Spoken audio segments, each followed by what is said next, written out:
Come on, get up. Morning, Brian. Stephen, are you aware that you've voluntarily embarked upon a PhD in physics? Hello. Hello. Science. Arts. I'm a cosmologist. What's that? I study the marriage of space and time. The perfect couple. One never knows from where the next great leap forward is going to come, or from whom.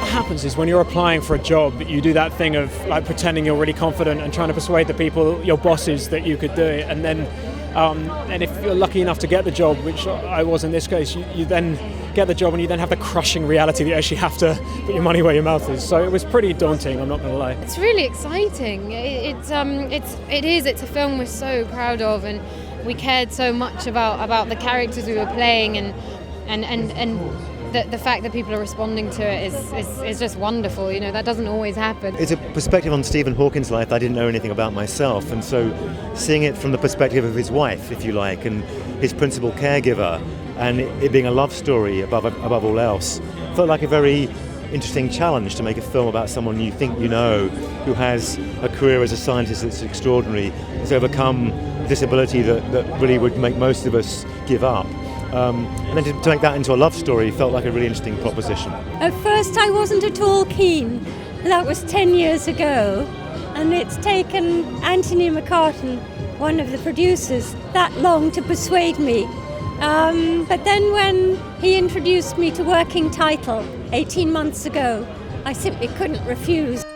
It's called motor neuron disease.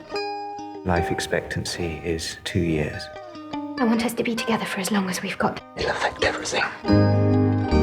You don't realise what lies ahead. This is going to be a very heavy defeat. But I love him. And he loves me. We're going to fight this illness together. When you're playing a real person, my instinct was that you want to get that person's blessing.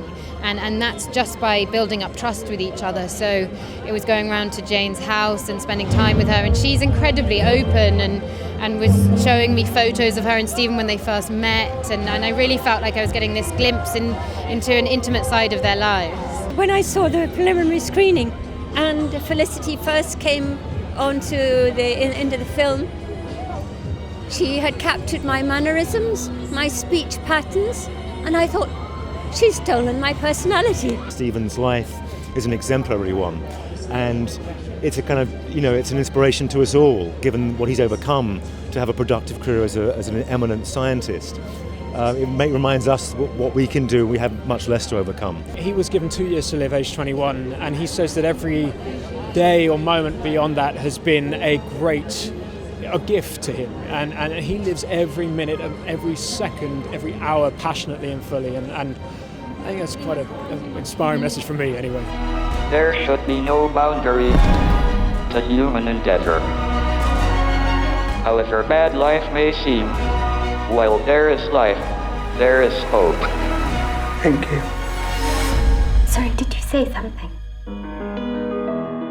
I said, thank you.